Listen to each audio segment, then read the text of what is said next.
Okay. Hey, the friendly Greek.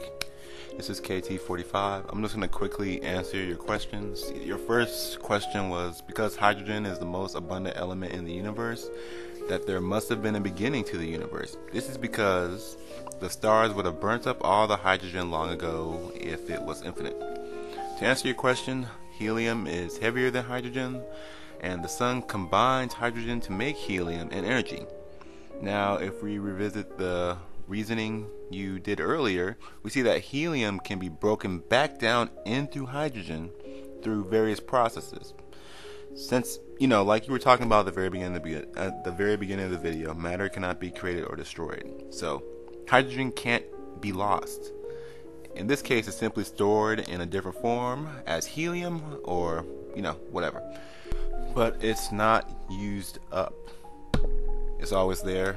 And so you can understand why hydrogen isn't, just used up some more, let's talk about hydrogen. Hydrogen is currently the most abundant element in the universe, and it's also the lightest. So if you understand the second law of thermodynamics, things break down. You have the larger, more complex elements, and they break down into smaller, simpler elements.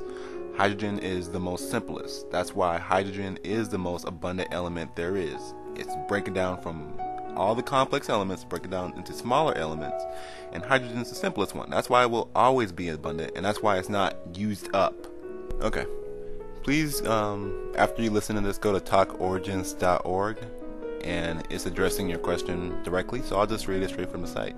You're making the claim that the second law of thermodynamics says that everything tends toward disorder, making evolutionary development impossible.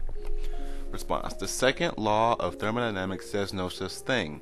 It says that heat will not spontaneously flow from a colder body to a warmer one, or equivalently, that entropy, a measure of useful energy in a closed system, will not decrease.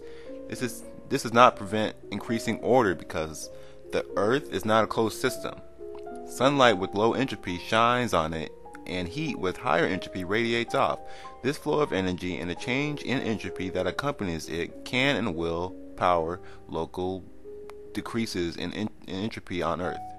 Entropy is not the same as disorder. Sometimes the two corresponds, but sometimes order increases as entropy increases. Entropy can even be used to produce order, such as sorting molecules by size.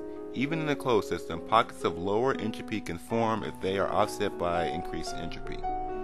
In short, order comes from disorder all the time, basically. Also, if you want to look at an example of order coming from disorder, please just, when it snows one day and you go outside and you see this nice blizzard, go grab a snowflake and see the nice order that just came about from this huge amount of disorder. It's amazing, huh? Your last argument was that the life is too complex for things to have just arisen on their own.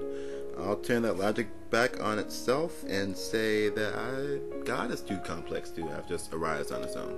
If you're going to use that equation, that if something's too complex, you need something complex to make it, you have to keep the equation going. So that complex thing that made the complex thing needs a complex thing to make it.